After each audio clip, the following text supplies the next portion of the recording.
আৰু ভাল লাগে আপোনাক গাবলৈকে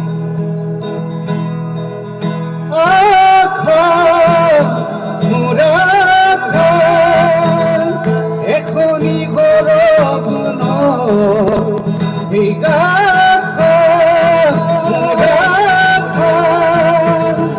আহিছে ৰাঙলী মোৰ গানৰ বহু যুগৰ দুখৰ চিনাকি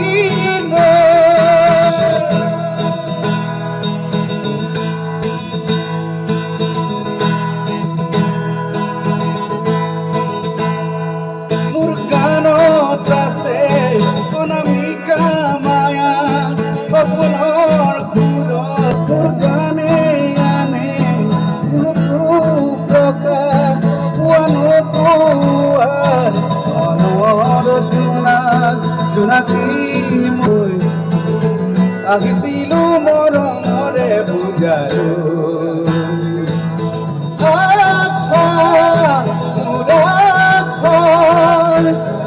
এখনি ঘৰ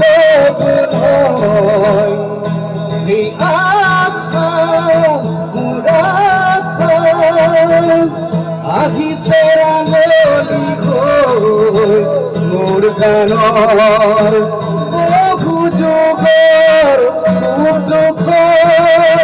চিনাকি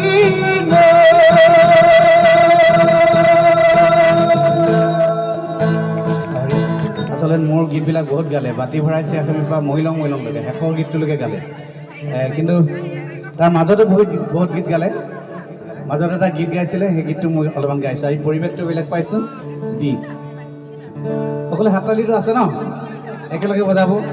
খ্ৰীষ্টমাছ বুলি সকলোৱে অকণমান ফূৰ্তি কৰিব ভাল লাগিব মৰম লগাই লগাই মৰম লগাই লগাই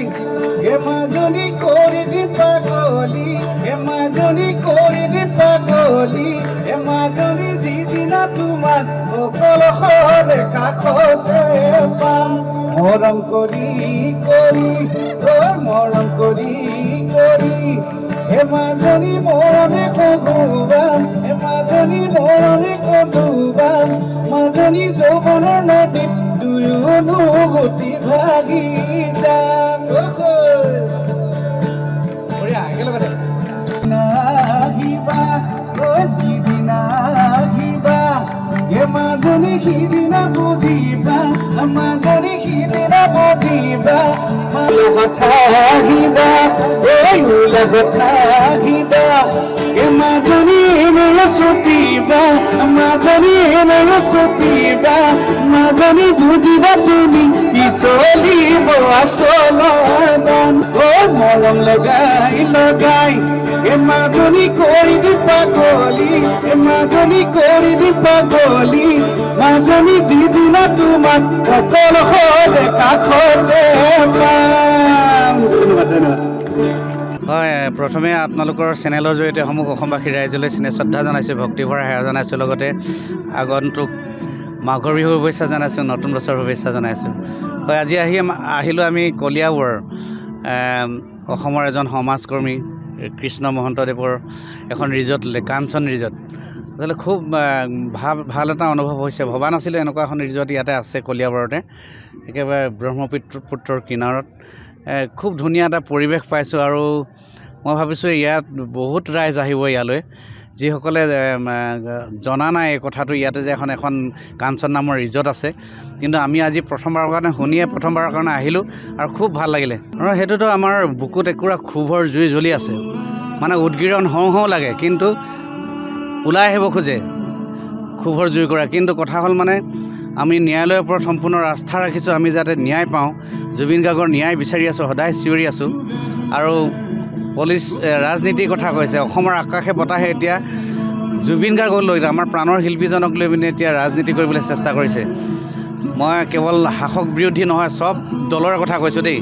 চবেই কিন্তু মানে জুবিন গাৰ্গক লৈ ৰাজনীতি কৰিব বিচাৰি আছে কিন্তু এইটো মানে অনুচিত আছিলে এইটো কৰাটো আমি বিচৰা নাছিলোঁ কাৰণ আমি এতিয়াও ভাবোঁ জুবিন গাৰ্গক লৈ যিবিলাকে ৰাজনীতি কৰিব বিচাৰে তেওঁলোকে কিন্তু ধ্বংসহে হ'ব কাৰণ জ্বলন্ত একুৰা জুই আছিলে জুবিন গাৰ্গ জ্বলন্ত এটা নক্ষত্ৰ আছিলে জুবিন গাৰ্গ, সেই কথাটো জানে। আৰু পলিটিক্স ভাল নাপায়। তেওঁ কৈছিলে বহুদিন আছে, পলিটিক্স নকৰিবা বন্ধু, পলিটিক্স নকৰিবা বন্ধু, জাতিৰ মাটিৰ গান গুণগুণাওঁ, পলিটিক্স নকৰিবা বন্ধু, দুবেলা দুসাঁজ ভাত খুটি খুটি খাওঁ, পলিটিক্স নকৰিবা বন্ধু। এই কথাটো তেওঁ তেতিয়াই কৈ থৈ গৈছে। গতিকে এতিয়া তেওঁৰ নামত পলিটিক্স কোৱাটো আমি বিচৰা নাই। আমি তেওঁ সান্নিধ্য পাইছিলোঁ, তেওঁ তেওঁ শিষ্য বুলি কৈছোঁ আমি। জুবিন গাৰ্গক আমি এতিয়া গুৰু হিচাপে মাতিছিলোঁ, যদিও বয়সত প্ৰায় সমানে হ'ম, তথাপিও গুৰু হিচাপে মানিছিলোঁ। মোৰ গোটেই গানখিনি মই যিমান বাতি ভৰাই চিয়াখাবিৰ পৰা শেষৰ মৰিলংলৈকে গোটেই গানখিনি লিখিলোঁ। তেখেতে যদি গাই নিদিলে হ'লে গানখিনি মই বিপিন চাওদাং হ'ব নোৱাৰোঁ।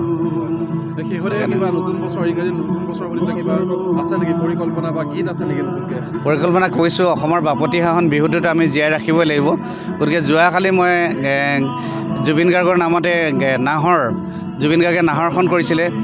তাতে আমি গানো বনাইছিলোঁ। কিন্তু তেখেতৰ অনুপস্থিত তেখেত নথকা অৱস্থাতো আমি কামটো কৰিবই লাগিব, নহ'লে তেখেতে আমাক মানে কি বুলি ভাবিব। গতিকে আমি কালি মই নাহৰখন কৰিছোঁ। আশা কৰিছোঁ অসমৰ ৰাইজে আদৰি ল'ব।